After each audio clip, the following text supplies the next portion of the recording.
Come join me today as I make this delicious Creole potatoes and peas in the Dutch oven using just a few ingredients, and it takes very little effort to make.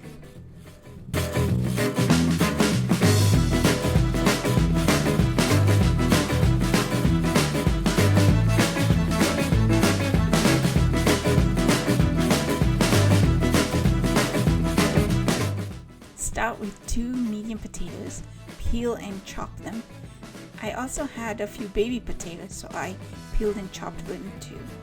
Now I'm going to spray the bottom of the Dutch oven and maybe a little bit of the side.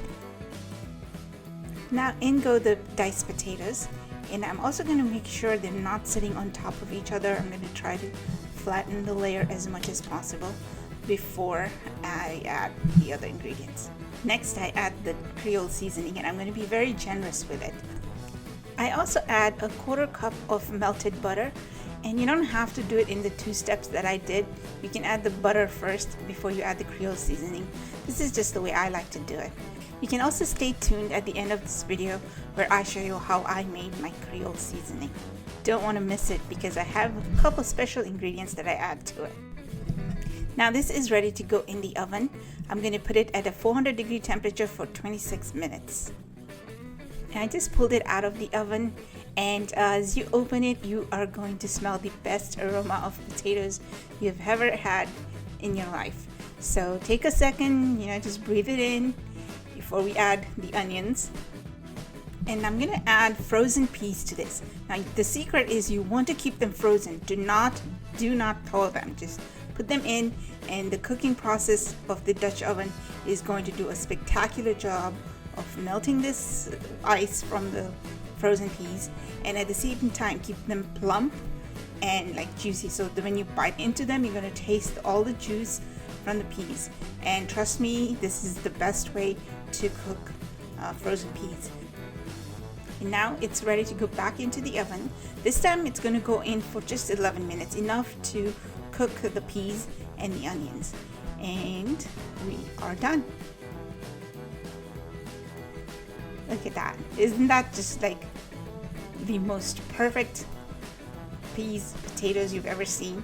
And you see, if I start to stir them, the peas stay intact and the potatoes don't get mushy.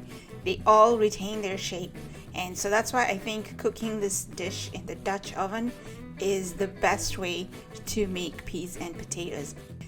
The true star of this recipe has to be the Creole seasoning, and homemade Creole seasoning makes all the difference in the world because I got to add my level of spice in it. So before I served this Creole potatoes, I made sure I added about another teaspoon of Creole seasoning. So if you want to stay tuned, I am going to show you next how I make my Creole seasoning at home using just very few ingredients. This Creole seasoning recipe is inspired by Emerald Lagasse's Creole seasoning. Start by adding garlic powder to a bowl, and add some salt, a little bit of chili pepper, and a little bit of red hot chili powder, and then onion powder, and dried thyme, and a little bit of dried oregano. Top it with a little cumin powder and a little bit of lemon pepper. It's going to give it a tang. And I'm going to just do a quick mix of this recipe. And as you can see, all the colors coming together, and you're going to get a nice tan color Creole seasoning recipe. And that's all it takes. It's about less than 5 minutes to put together. And this Creole seasoning is so versatile.